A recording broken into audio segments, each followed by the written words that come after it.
They say when you marry someone, you marry their family. Well, I never realized that included my husband marrying my sister. I found the receipt for the hotel room on a Tuesday, but I didn't pack my bags. I didn't scream. I didn't even cry. Oh no, Bobbies, I started planning. And by the time I was done, they weren't just exposed. They were utterly, completely, and publicly destroyed.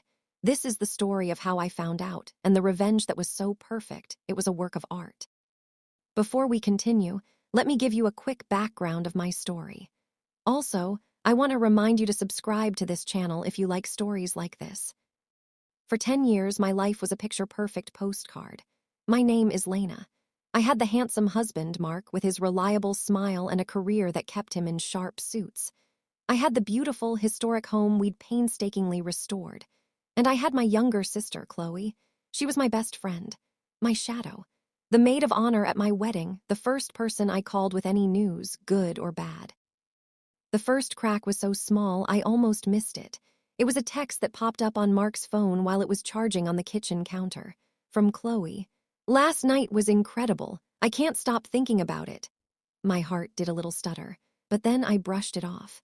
She was probably talking about the new restaurant we'd all tried together. She was always so dramatic. But the prickle of unease stayed. I started noticing other things. The way Mark's cologne would sometimes be on her when she hugged me. Oh, I must have brushed against his jacket in the hall, she'd laugh. The way they'd exchange a look across the dinner table, a look I couldn't decipher. The way he started working late more often, always on nights when Chloe was out with friends. I felt like I was going crazy. Paranoia is a slow-acting poison, Bobbies. It seeps into your thoughts and turns everything murky. I started checking phone bills. There were dozens of short calls between them every day. Just coordinating a birthday surprise for you, Mark said when I asked, his face an open book of fake concern. You've been so stressed lately, Lena. The breaking point, the moment the postcard picture ripped in two, was the hotel receipt. I was vacuuming under the seat of Mark's car, and a crumpled piece of paper was wedged deep in the crack. It was from the Grandview Hotel, dated the previous Thursday, a night he'd told me he was at a client dinner. A dinner for two, with a bottle of champagne, and a charge for a deluxe king suite. I sat there in the garage, the hum of the vacuum the only sound, and the world went very, very quiet. The pain was a physical thing, a hot knife twisting in my gut. But right behind the pain was a cold, clear, focused fury. They thought I was blind. They thought I was the quiet, dependable Lena who would just crumble. They had no idea who they were dealing with. I didn't confront them. That's what they expected. That's what would have given them the upper hand.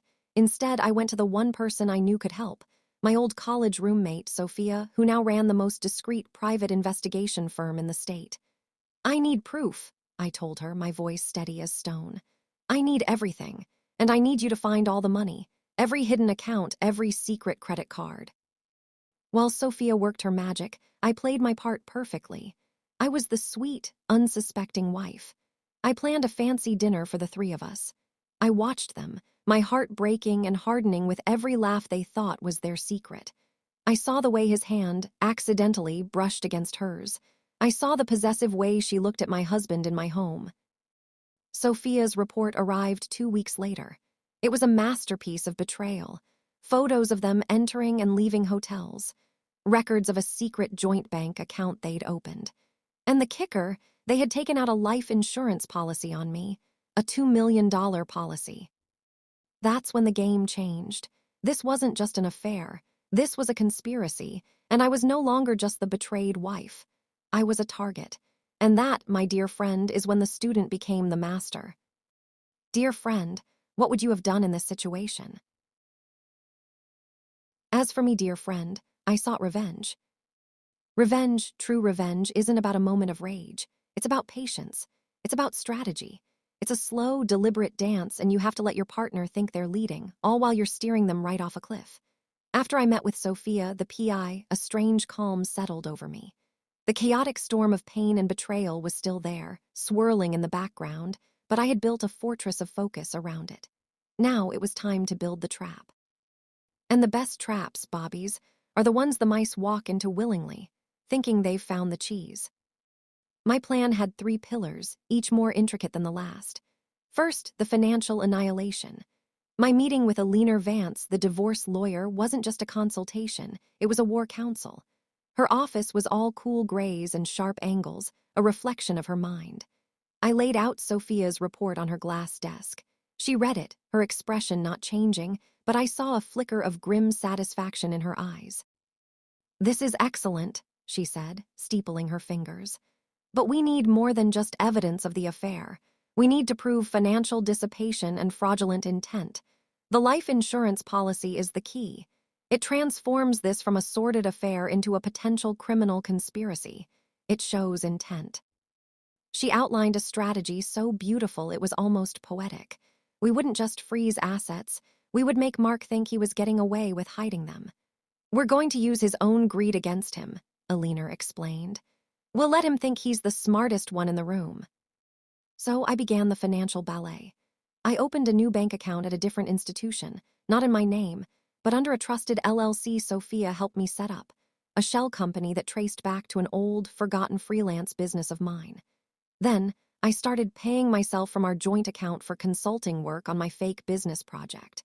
I created invoices, timesheets, everything. To any auditor, it would look like legitimate business expenses. I was slowly, methodically, siphoning our liquid cash into an account Mark didn't know existed. The second pillar was the performance. I had to become the perfect, oblivious wife. I started a campaign of strategic vulnerability. I'd accidentally burn dinner and then break down in exhausted tears. "I'm just so stressed with this new project, Mark. I feel like I'm failing at everything," I'd sob. He would pat my back, his voice dripping with condescending comfort. "It's okay, Lena. Just focus on your work. I'll order pizza." I could see the calculation in his eyes. The more distracted she is, the better. I then began planting the seeds for the grand finale. I started talking incessantly about Viridian Dynamics, a completely fabricated tech startup. I printed out fake business plans and left them lying around. I'd have loud, confidential phone calls with my business partner, Robert, where I'd talk about seed funding rounds and venture capital.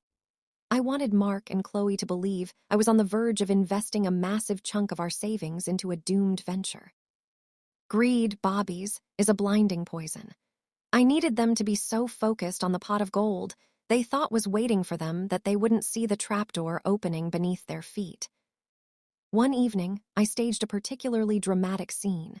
I printed a fake, official-looking email, courtesy of Sophia's tech wizard, that stated Viridian Dynamics had secured a major investor and was seeking a final round of private funding. I left it open on my laptop and forgot to close it before going to take a bath. I came out to find Mark casually using the desktop computer, his back to my laptop. I knew he'd seen it. The hook was set.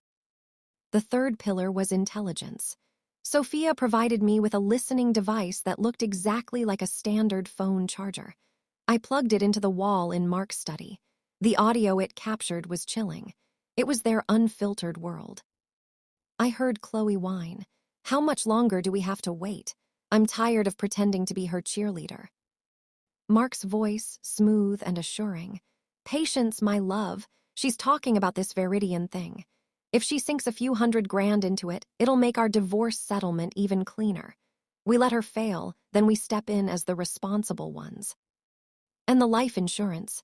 Chloe asked, her voice a greedy whisper. "A necessary safety net," he replied. "Just in case." Just in case. Those two words, spoken so casually, sealed their fate. There was no going back. The centerpiece of it all was our 10th anniversary party. I decided to throw the most extravagant, over-the-top celebration our social circle had ever witnessed. "We've built such a beautiful life together," I gushed to Mark. "Let's show everyone what true love and success looks like. Let's spare no expense." He agreed, practically preening. It was the perfect stage for his ego, and he was all too happy to walk onto it. I worked with a photographer, a discreet professional Sophia recommended. He wasn't just there to capture smiling faces. He had a second, hidden camera in his bag, one that would live-stream a direct feed to the large screen we'd set up in the garden. With a single text message from me, the feed would switch from a loop of our wedding photos to the evidence of their betrayal. The week of the party, the house was a whirlwind of activity. Florists, caterers, the band. Through it all, I was the picture of a serene, busy wife. I coordinated everything, all while watching Mark and Chloe whisper in corners, thinking they were so clever. They were like children playing at espionage, completely unaware that the head of intelligence was watching their every move. The day before the party, I made my final move. I transferred the last of the safe amount of money from our joint account into my secret LLC account. Then, with Aliner's guidance, I filed an emergency motion with the court to freeze the remaining assets and the life insurance policy, citing the evidence of fraud and the threat to my person. The judge granted it. The papers would be served on Monday, but for now, the financial noose was tightened, and they had no idea. The stage was set.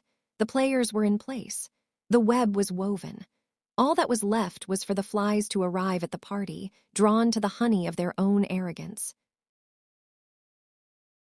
The day of the party dawned, clear and bright, as if the universe itself was setting the stage. I woke up not with nerves, but with a cold, crystalline clarity. Today wasn't an anniversary, it was a reckoning. I dressed with the care of a general preparing for battle, choosing the red dress not for passion, but for the signal it would send, a declaration of war worn with the confidence of certain victory. The house was a whirlwind of final preparations. The caterers laid out silver platters of canapés. The band tuned their instruments. And through it all, I moved like a serene ghost, observing, directing, and waiting. Mark was practically vibrating with smug satisfaction, adjusting his tie in every reflection, playing the part of the successful husband. And Chloe, she floated through my home wearing a dress a little too elegant, a smile a little too proprietary. She kept touching things, the mantelpiece, the back of Mark's chair, as if mentally cataloging her future possessions. The guests began to arrive. Our families, our friends, Mark's colleagues from the firm. The air was thick with laughter and the clinking of champagne flutes. I watched Mark and Chloe work the room, a perfectly coordinated team. They'd often end up near each other, sharing a private joke, their body language screaming an intimacy that everyone was too polite to acknowledge. My mother even pulled me aside, her brow furrowed with concern. "Lena, honey, is everything all right between you and Mark? He and Chloe seem awfully close." The knife twisted, but I just smiled and squeezed her hand. "Everything is perfect, Mom, you'll see." The pivotal moment came when Mark, emboldened by champagne and arrogance, decided to give a speech. He tapped his glass, calling for everyone's attention. He stood there with my family and his, our shared friends, all looking up at him. He put his arm around me, his touch feeling like a lie made flesh. 10 years, he began, his voice oozing false sentiment. 10 wonderful years with this amazing woman. Lena, you are my rock. This beautiful home, this life we've built, it's all because of you. I smiled up at him, a perfect, adoring smile. Inside, I was ice. I could see Chloe beaming at him, her eyes shining with what she thought was their shared triumph. When he finished to applause, I gently took the microphone from his hand. His smile faltered for just a second, confused. "Thank you, my love," I said, my voice sweet and amplified through the garden, "for such heartfelt words." I let the pause hang, just for a beat too long.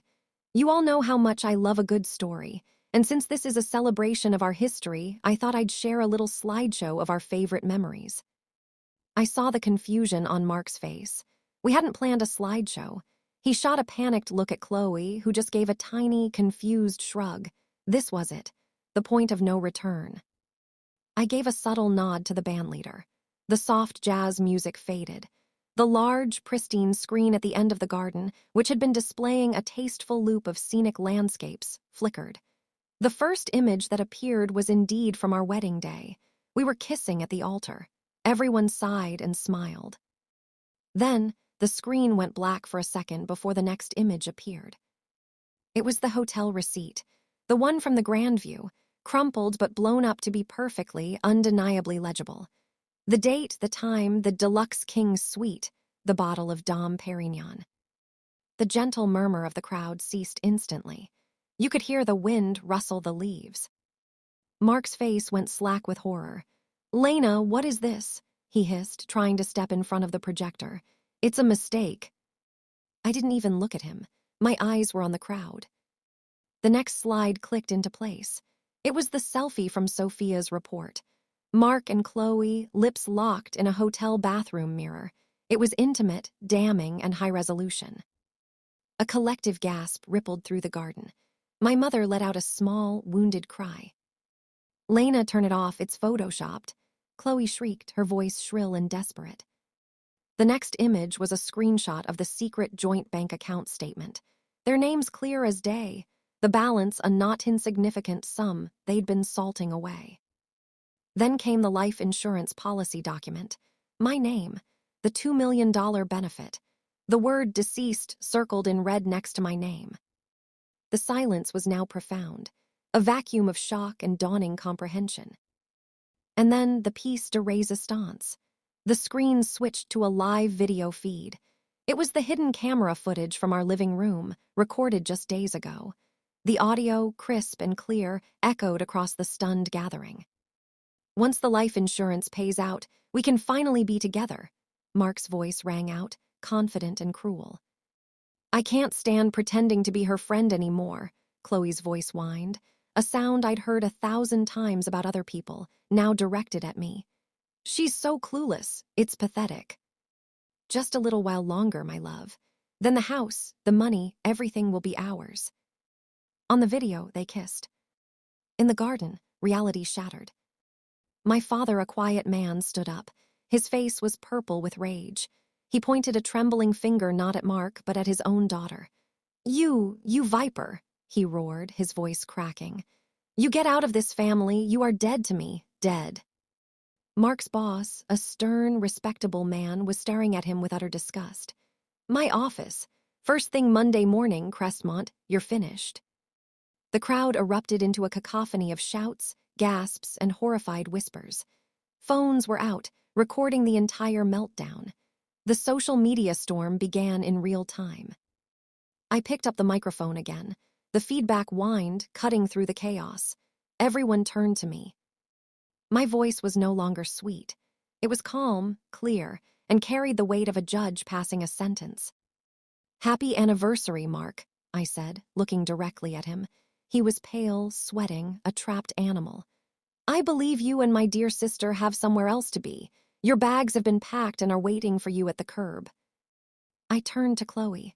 "The life insurance policy has been frozen by a court order. The joint account has been seized. The divorce papers, citing infidelity, financial fraud, and conspiracy, will be delivered to you both on Monday." "Now," I said, my gaze sweeping over the ruined party, "get out of my house." The humiliation was absolute. They had to walk a gauntlet of the contemptuous stares of everyone they knew, their reputations, their future, evaporating with every step. It was a social and financial execution, and I had conducted the orchestra. The aftermath was a thing of brutal, efficient beauty. The divorce was the stuff of legend in Alina Vance's circles. With the overwhelming evidence, Mark was stripped of everything. He was fired for gross misconduct, his professional reputation in tatters. The alimony I received was substantial enough to ensure I would never have to worry again. Chloe was completely disinherited and cut off by our entire family. The last I heard from a mutual friend was that they were living in a cramped, roach-infested apartment on the worst side of town.